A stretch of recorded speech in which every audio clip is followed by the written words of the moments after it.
Several months ago, I got a friend request on Facebook that I wasn't sure what to do with, and as I make this video today, it still sits in pending status. A little button always asks me if I want to make a decision, but so far I haven't made one. Let me explain why. I grew up just outside a small city in upstate New York. I always tell people that it was big enough to have 2 McDonald's. Very cosmopolitan. Because I was a bit outside the city limits though, and because of how the school districts were drawn, I went to a more rural school district that was actually further from where I lived. Everything was pretty much fine until fairly late in elementary school, when it became clear that I was very late maturing.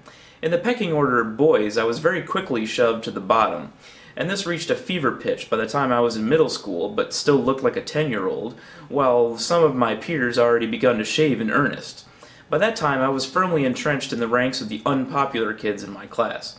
Of course, in the end, nerds get the money, the girls, and just generally tend to inherit the earth. But none of us knew that at the time. Of all the people that gave me trouble, I clearly remember moments where it was obvious that most of them had real humanity.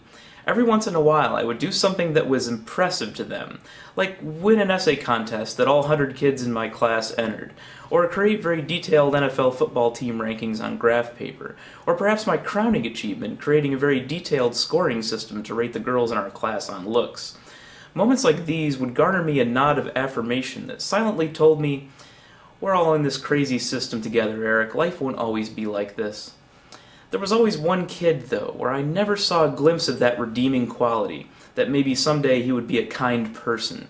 And in my mind, he became the embodiment of the entire situation at that school for me. I'm not going to go into detail about anything that happened to me there, but suffice to say that both my belongings and me were rarely treated with any respect. I'd like to tell you that all these trials and tribulations made me stronger and that I somehow overcame it and earned the respect, like in the movies. But really it just began to fill me with rage. In 8th grade I started caring less about what people thought of me, but not in a very healthy way. The bullies were beginning to fundamentally change me, and I could feel it happening. On the school bus one day, we slowly gained speed down the street, pulling away from the school. And as I looked out the window to the sidewalk below, I witnessed that one bully that I hated the most beginning to attack the new kid.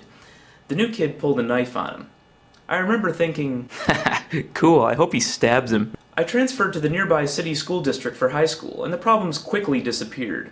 I thrived and became my naturally happy and optimistic self again. Through Facebook, I've come to know many of those that I spent kindergarten through 8th grade with, both friend, foe, and indifferent. I even met one of them a few months ago, and he filled me in on how high school went at the old school from a popular kid perspective.